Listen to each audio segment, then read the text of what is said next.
Саламатсыздар ма, құрметті оқушылар?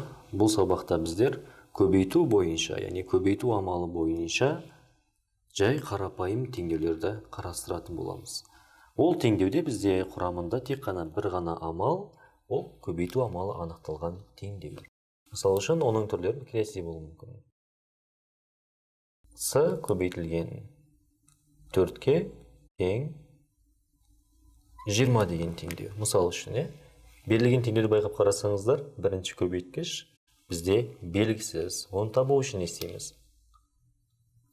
Белгісіз көбейткішті табу үшін көбейтіндінің мәнін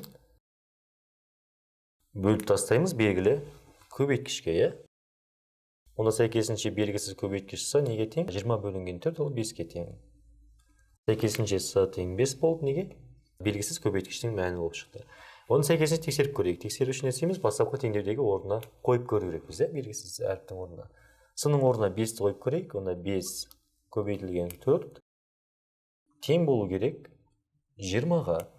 5-ке 4-ті көбейтетін болса, ол 20 тең, теңдіктің оң жағында 20 тұр. 20 тең 20 тура сан теңдікке келді. Сәйкесінше С тең 5 берілген теңдеудің түбірі екен. Дәл осыған ұқсас біздер белгісіз көбейткіштің орнын ауыстырып көрейік. Сол үшін 17 көбейтілген D тең болсын делік 34-ке. Онда D неге тең? Яғни 17-ні қандай санға көбейтсек 34 шығады деген сұрақ қойып тұрмыз. Бұл жерде тағы да белгісіз көбейткіш табу есептеу бойынша көбейтіндінің мәнін, яғни 34-ті бөліп тастаймыз белгілі көбейткішке. Онда сәйкесінше белгісіз көбейткіш 34 бөлінген 17 ол 2-ні береді. Сәйкесінше берілген теңдеудің түбірін таптық. Бұл бізде D тең 2-ге екен. Ал оның дұрыс еместігін тексеріп алу үшін бастапқы теңдеудегі белгісіз әріптің орнына табылған мәнін қоямыз. Сәйкесінше D-ның орнына 2-ні қоямыз. Яғни 17 көбейтілген D-ның орнына 2-ні қойсақ 2 тең болу керек неге? 34-ке.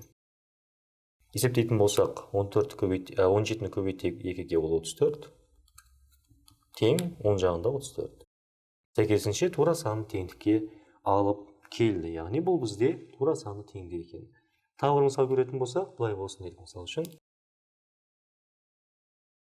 8 көбейтілген К тең болсын 64-ке. Яғни тағы да қандай? Бір белгісіз көбейткіш. Оны табу үшін не істейміз? Яғни К тең көбейтіндінің мәнін бөліп тастау керекпіз белгілі көбейткіш. Ол бізде 8. Онда К неге тең болады? 64 8-ге бөлсек 8-ге тең болады. Сәйкесінше бізде не істейміз? Тексеріп көреміз. 8 көбейтілген К-ның орнына 8-ді қойып, онда тең болу керек 64-ке. Біз 8-дегі 8-ді неге тең екенін білеміз? Ол 64. Теңдіктің оң жағында сәйкесінше 64 бар. Онда тағы да тура саны теңдікке алып келді. Яғни берілген теңдеудің түбірі 8-ге тең екен. Немесе К тең 8-ге деп айтады екенбіз. Осымен балалар сабағымыз аяқталды. Сау болыңыздар.